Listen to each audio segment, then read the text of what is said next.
जय हिंद दोस्त। बता दूं कि रेलवे एएलपी का बहुत ही बम्पर सीट पे भर्ती निकली हुई है। यानी कि जो भी बच्चा रेलवे लोको पायलट में जाना चाहता है उसके लिए ये बहुत ही अच्छा मौका है। हम इस वीडियो में पूरा डिटेल्स के साथ बताने वाले हैं, जिससे वैकेंसी के रिलेटेड में क्या सैलरी मिलेगी, फॉर्म कब से कब तक भरे जाएंगे, क्या इसमें फीस लग रहा है, उसके साथ साथ उसका जो मेडिकल होगा, मेडिकल में आपसे क्या चीजें देखी जाएगी, सिलेक्शन के प्रोसेस क्या रहने वाले हैं, डॉक्यूमेंट क्या क्या लगने वाले हैं, फॉर्म भरते समय आपको कितनी बड़ी सावधानियां रखनी पड़ेगी, सारे चीजों को हम इस वीडियो में पूरा डिटेल्स के साथ बताने वाले हैं। तो जो भी लोग हमारे चैनल पे पहली बार आए हैं, हमारे चैनल को जरूर सब्सक्राइब कर लीजिए। हम इसी तरह का आपके लिए इंपॉर्टेंट वीडियो लाते रहते हैं। और मैं ये भी बता दूं कि इसके बाद इसी से रिलेटेड जी कि किस जोन का क्या कट ऑफ जाता है, पिछला 3 वैकेंसियों में क्या कट ऑफ रहा है, अभी के अनुमान से देखने जाए तो कौन से जोन का बहुत कट ऑफ हाई जाता है, किसका लो जाता है, इसके ऊपर हम अलग से 1 और 2 वीडियो भी उस पर लाने वाले हैं। तो इसीलिए हम बोलते हैं मेरे चैनल को जो सब्सक्राइब करके। देखिए, सबसे पहले बात कर लेते हैं वैकेंसी के बारे में। देखिए, ये पूरे ऑल ओवर इंडिया के लिए वैकेंसी है 11,127 पदों पे। ये अलग अलग जोन से रिलेटेड ये वैकेंसियां रहती हैं, जैसे मुंबई जोन हो गया, अहमदाबाद जोन हो गया, चंडीगढ़, दिल्ली, ये सारे अलग अलग जोन में ये सीटें हैं। इसमें जो आपको सैलरी दी जाती है, ये आपके लेवल 2 की सैलरी रहती है। यानी कि ये कह सकते हैं कि आपका जो बेसिक रहेगा 19,900 से प्लस में आपके अलाउंस रहते हैं। रेलवे एएलपी का मैं बता दूं कि रेलवे में जो बहुत ही अच्छा जो सैलरी मिलता है वो रेलवे एएलपी के ही लोगों को मिलता है। ये बहुत ही अच्छा जॉब है। आजकल तो ये भी देखने गया है कि लड़कियां भी रेलवे एएलपी में जाने लगी है। आजकल यूट्यूब में रील्स में आप देख रहे हो कि लड़कियां रेल चला रही हैं। तो भैया वो कौन है? वो यही लोग हैं जो रेलवे पायलट का एग्जाम क्रैक कर रही हैं और वो भी जा रही हैं। तो यानी लड़कियों के लिए भी ये अच्छा मौका होने वाला है कि रेलवे एएलपी में आप जाके अपना जॉब कर सकती है। अब बात करते हैं इंपॉर्टेंट डेट्स का। देखिए, फॉर्म भरना शुरू हो चुका है जो कि 15 मई से है था। अब आपके लिए 1 महीना डेट रखा गया है, यानी कि लास्ट डेट जो है 14 जून है। लेकिन मैं बता दूं कि कभी भी ध्यान रखिएगा, रेलवे का या किसी का भी, आप फॉर्म को लास्ट डेट में मत भरिएगा। लास्ट डेट में क्या होता है कि सर्वर स्लो होने का बहुत ही ज्यादा चांस रहता है, क्योंकि ये चूंकि ऑल ओवर इंडिया के लोग भरते हैं। तो जब एक बार सर्वर पे लोड पड़ता है तो सर्वर बहुत ज्यादा स्लो या क्रैश भी हो जाता है, इसलिए लास्ट डेट मत भरिएगा।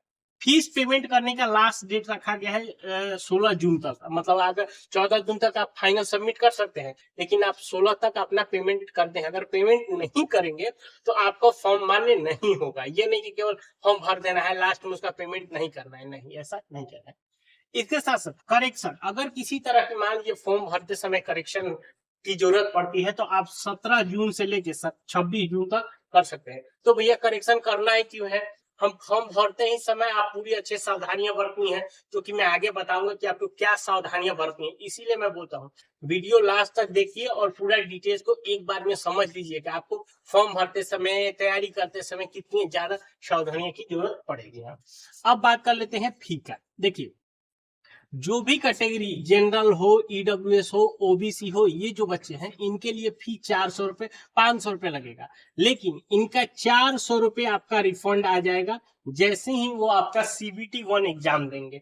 ठीक है, वो एग्जाम देने के बाद अगर आप ये ध्यान रखें, अगर आप एग्जाम नहीं देंगे तो आपका ये पैसा रिफंड नहीं आएगा। सेम उसी तरह है, जो लड़कियां हैं, फीमेल हो गई, एससी हो गया, एसटी हो गया, ये लोग का भी पूरे 250 के 250 रुपए आपके वापस आ जाएंगे जब आप सीबीटी 1 का एग्जाम दे लेंगे। तो कुल मिला के ये रेलवे का रूल ही है कि भैया आपको पहले पैसे देने हैं और एग्जाम देने के बाद आपके पैसे रिटर्न आ जाएंगे। ठीक, अब बात कर लेते हैं एज की और एजुकेशन की। यानी कि एज, देखिए एज इसमें मांगा गया है 18 साल से लेकर 30 साल तक। एज की जो गणना की जा रही है 1 जुलाई 2026 से ये एज की गणना की जा रही है। अगर कोई ओबीसी का बच्चा होगा तो उसको 3 साल की छूट, यानी कि वो 33 साल तक भर सकता है। और जो कोई एससी एसटी है वो अपना 35 साल तक भर सकता है।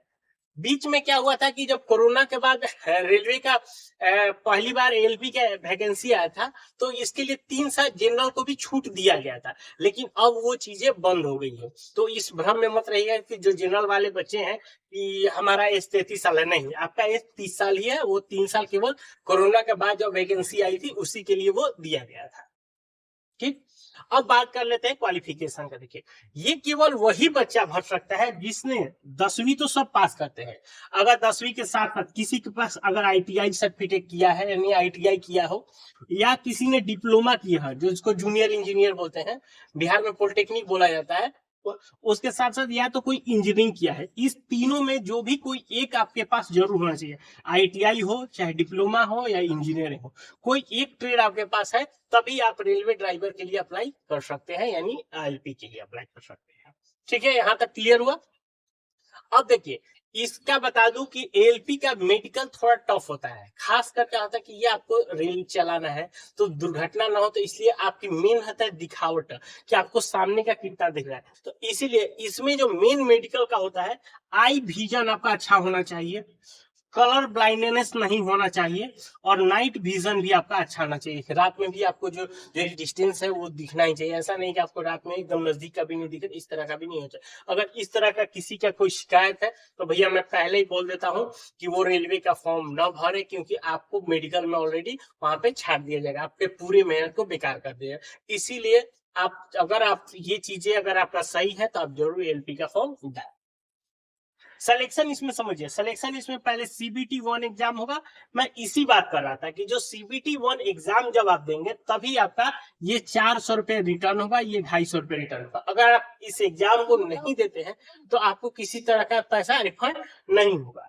दूसरा हो गया आपका सीबीटी 2, सीबीटी 2 एग्जाम होगा। उसके बाद सीबीएटी आपका होगा, यानी कि उसके बाद डॉक्यूमेंट वेरिफिकेशन और मेडिकल, ये 5 प्रोसेस करने के बाद आपके सिलेक्शन किए जाएंगे।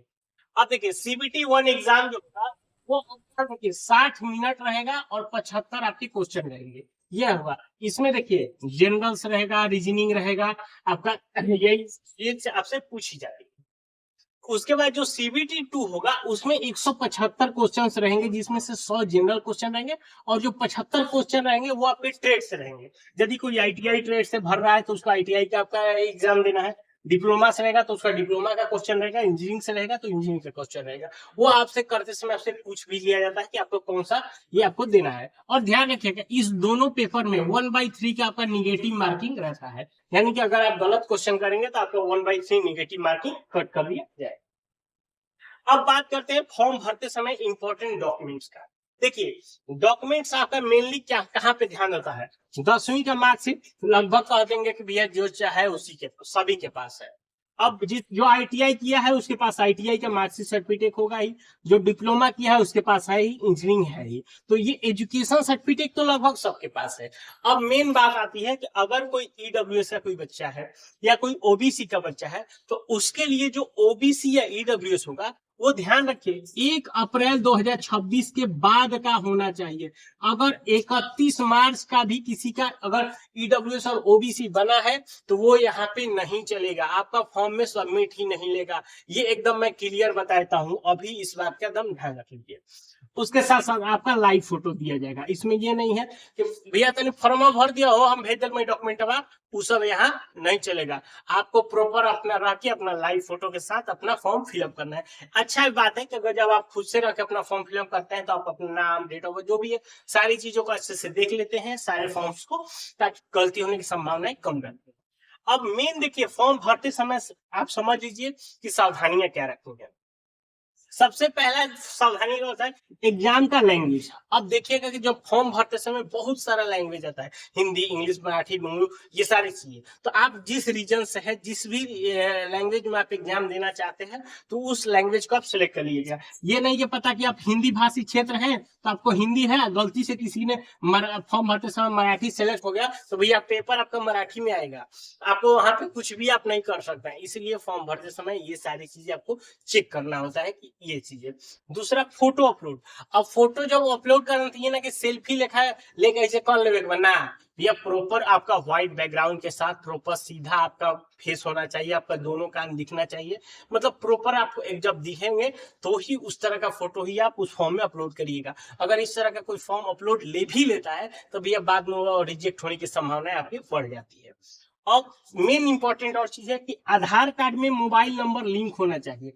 ये बहुत भी इंपॉर्टेंट है, खासकर नए बच्चे के लिए। जो पुराने रजिस्ट्रेशन है उनके लिए तो दिक्कत नहीं आएगी क्योंकि वो रजिस्ट्रेशन ऑलरेडी है तो वो कर लेंगे, लेकिन जो नया बच्चा पहली बार रजिस्ट्रेशन करेगा, पहली बार फॉर्म भरेगा, उसको मैं क्लियर बता दूं कि आपके आधार कार्ड में अगर मोबाइल नंबर रजिस्टर्ड नहीं है तो आप एएलपी का फॉर्म नहीं भर सकते हैं। आप नजदीक के जहां पे भी आधार सेंटर है वहां पे जाके जल्द से जल्द अपने आधार कार्ड में मोबाइल नंबर को ऐड कराना पड़ेगा, और करा लीजिए तभी आप फॉर्म को डाल पाएंगे। उसके बाद फॉर्म प्रीव्यू। फॉर्म जब फाइनल करने से पहले आप एक बार फॉर्म को प्रॉपर एक बार नए बच्चे जो है वो चेक करिएगा, क्योंकि देखिए जिनका पहले से भरा है, मैं फिर से बोलता हूं, उनको ज्यादा दिक्कत नहीं आई क्योंकि उसमें ऑलरेडी डेटा दिया हुआ है। और इसमें एक और सबसे बड़ा चीज है कि जो आपका एनपीसीआई लिंक होना चाहिए। ये चीज पहले नहीं था, आप पहले अकाउंट नंबर देके आपका हो जाता, लेकिन अब क्या जो आपके ये पैसे रिफंड आएंगे आपके बैंक से आधार कार्ड लिंक होना चाहिए, तभी वो आप फॉर्म भी भर पाइएगा, तभी आपका पैसा भी रिफंड होगा। तो इस बात का भी आप क्लियर ध्यान रखिएगा कि ये चीजें होना चाहिए। पूरा डिटेल्स मैंने बता दिया। इसके अलावा भी किसी को और कोई कंफ्यूजन है हमें नीचे कमेंट करके जरूर पूछ सकते हैं, ठीक है। तो इसी तरह के लिए हम आपके नए वीडियोस लाते रहते हैं, बहुत ही इंपॉर्टेंट। हमारे चैनल को जरूर सब्सक्राइब करिए और वीडियो अच्छा लगा एक लाइक करिए। मिलते हैं नए वीडियो में, तब तक के लिए।